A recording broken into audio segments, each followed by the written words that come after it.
Of the winners. And as you can imagine, Jack Buck, we have a very excited winners dressing room. This is Bobby Bryant, who today intercepted 2 of the passes thrown by Roger Staubach on my left. On my right, Jim Marshall. The defense of the Vikings absolutely overpowering again. And Bobby, tell me about that one interception. You really turned the game around. 68-yard return for a touchdown. Well, I didn't realize it was 68 yards, but we went on zone coverage, and Bob Hayes just ran a breakout pattern, and I read his pattern. I was still about 5 or 10 yards off, and I looked at Staubach, and he was looking out, and he threw the ball, and I was able to get up and get it, and just clear sailing after that. And you also set one up for Jeff Seaman besides the 2 that you intercepted. Yes, that was kind of a lucky play, really. I hit the tight end. Staubach had thrown a pass to him, and the ball just deflected up. I didn't really see what happened. I'll have to see it in the movies, but Jeff did catch it, and it was a big interception for Jeff. All right, Bobby, congratulations. And Jim, of course, when the Cowboys had a chance to get back in there and tie the game, you came around and were able to jar the ball loose. Perhaps you could describe that play for us. Well, it was a pass play. I kind of felt at the time that they were definitely going to have to pass, so I took a gamble with a real hard outside rush, and fortunate enough to get around the offensive tackle and looked up, and there was the quarterback. And, of course, job's easy after that. The man who recovered it right here, Gary, come on up here on this platform with us, too. Not only did you recover that fumble after Jim spared it loose, but you also got the one down there by the goal line. So that's 2 fumbles for you in the second half, big guy.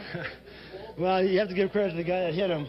I know Jim hit it, and the ball bounced right at my hands, and I'm not sure who hit the second one down the goal line, but I heard a heck of a collision, and I looked up, and the ball bounced right in my hands again. I mean, there's not much credit you can take for recovering them when they come right to you like that. You know, Bobby, coming into the game, the most celebrated Cowboy of all was Drew Pearson, and you were all over him a couple of times today, too. Well, they did try to throw to him a couple of times, and I was fortunate to be in the right place. Tell us a little bit about this Viking team. Last week against Washington, you had a bad first half, and they tell us that Carl Eller had to come in and pick you guys up at halftime. You didn't need any of that incentive today, did you, Jim? No, we didn't. No, we didn't. We knew exactly what we had to do today. We had to play the defensive line had to play an extremely aggressive defensive game, and we knew that we were going to have to play on their side of the line of scrimmage. They run a lot of play passes and things of that sort, and the best way to defend against them is by a very aggressive defense, and we were aggressive today. Gary, any choice of who you'd prefer to play in the Super Bowl, Oakland or Miami? Well, they asked me the same question last week, and I'll give you the same answer. I know one team that's going to be there. It's going to be the Minnesota Vikings. I don't care who shows up to take us on. All right, and they also had some offensive stars, Fran, Tarkenton, and John Gilliam, and we'll be back with them at the winners' dressing room at the NFC Championships in just a moment. With the score 10-7, these 2 gentlemen turned it around again for the Minnesota Vikings. Fran Tarkenton on my right with a 54-yard touchdown pass to John Gilliam. Beautiful pattern and a beautiful throw, John. Thank you, Fran. I think you have to give Fran some credit because he threw a great ball, and we called Cornell Green was taking away off a crossing pattern. So Fran saw it, and he told me to just beat him on the backside, and I just ran a good pattern. You know, Pat Summerall and Wayne Walker were making the observations today that you were throwing on first down. You certainly weren't as scared of Mel Renfro as some teams had been in the past. You did some things that I don't think the Cowboys expected, Fran. Well, our whole philosophy in these playoff games is not to try to keep from losing them, but to try to go out and win them. And that's what we've done these last 2 weeks, and we'll try to do in the big one in Houston. And that man right there has been the big man for our offense all year. John has had a super year, and I've never seen a better receiver than he is. I've never played with one, and he made his big play again today for us. Twice in the first half, 4th and 1. Not scared to gamble, were you, Fran? Well, that's Bud Grant's decision, and Bud Grant makes right decisions all the time. And if he'd have made the decision not to go, that would have been fine, too. But he thought we should, and we did, and we made it. Francis, congratulations along with John Gilliam. And now, let's go across the way where Jack Whitaker is standing by with Dallas Cowboy coach Tom Landry. Coach Tom Landry here, who saw all his hard work and planning and dedication end here today, and just kind of a tough moment, Tom.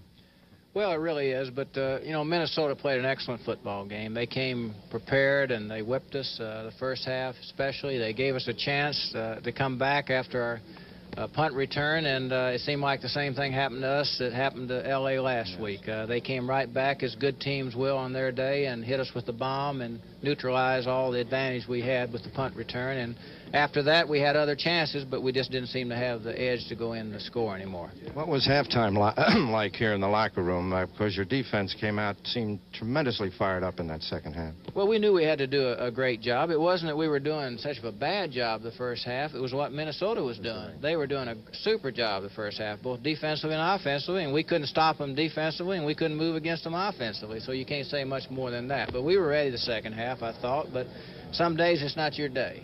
Some days it isn't, and unfortunately one day can take you out of the big one, can't it? That's right. The only unfortunate thing about football is that there's only one winner, and that's the Super Bowl winner. Everybody else is losers, so that's the tough thing. Now you go back and prepare for next year. That's right. We have to start again, and we got a good team. We got a good young team, and they played super football all year, and it's too bad it ended today. Thank you very much, Okay, Coach Landry. Thank you. We'll return to the winner's dressing room here at the NFC Championship game in just a moment. Back here in the locker room of the Minnesota Vikings, Oscar Reed, the running back on my left, and on my right, linebacker Wally Hilgenberg. And Oscar, they said you could not run against the Dallas Cowboys, but you folks went out there and really sustained an offense. Well, we've been stressing the run for the last week or so in Dallas because we know that other teams has had a problem running on them, and we felt that if we could run on them, we could beat them. Wally, early in the second half, Jack Buck made the observation that first offensive play was going to be terribly important for the Cowboys. They came with a screen pass, something they had not shown you in the first half. You read it perfectly. Well, we had the right defense called, Brent. It was my force coming up on it, and I just happened to see the back sneaking out there and got up quick and got a good hit on it. And when you got the right defense called against the right play, you usually can come out okay. You know, the Vikings don't blitz very often, but when they do, it can really be important. I remember back with the Los Angeles Rams when Jeff Seaman came and got John Hadle. Today, you went and got Roger Staubach. Well, again, we had the right call at the right time, and we feel that the blitz is a better weapon if used as an element of surprise and do it less often. And so we don't try to live on it, but we use it as a weapon once in a while. Wally, let's bring the head coach up here, Bud Grant, who designed this game plan, got this team together. Coach, congratulations on another tremendous effort. I know that yesterday you had predicted that this might wind up being a high-scoring game, and you said, I'm not so sure I'm going to be right about that. Well, I certainly didn't predict all the turnovers in the ball game, but those things happen, and we were able to take a little more advantage of them than they were.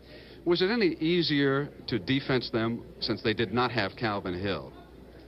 I don't think our defenses were predicated on that at all. We've had a great deal of respect for Newhouse. I can't say enough good things about Calvin Hill, and I'm sure that they missed him more than we might imagine, but we couldn't set our defenses for anybody. If he was in there, we'd have played exactly the same way, and I'm sure he would have had a great day. Now, of course, you're going back to the Super Bowl. You remember the last time you were there, upset by the Kansas City Chiefs. I imagine you're looking forward to getting even. Well, I don't know if it was an upset. They played a great football game, and they deserved to win that day, but we've been looking forward to another trip ever since that time. This is basically the same team, and we're happy to be back, and we'll be ready. Any choice, Miami or Oakland? It makes no difference at all. You've got to beat the best, and we'll find out who that is a couple weeks from now. Coach Bud Grant, congratulations not only on today's victory, but for the entire season and career you've had with the Minnesota Vikings. Like the Dallas Cowboys, the Minnesota Vikings are one of the class operations in professional football.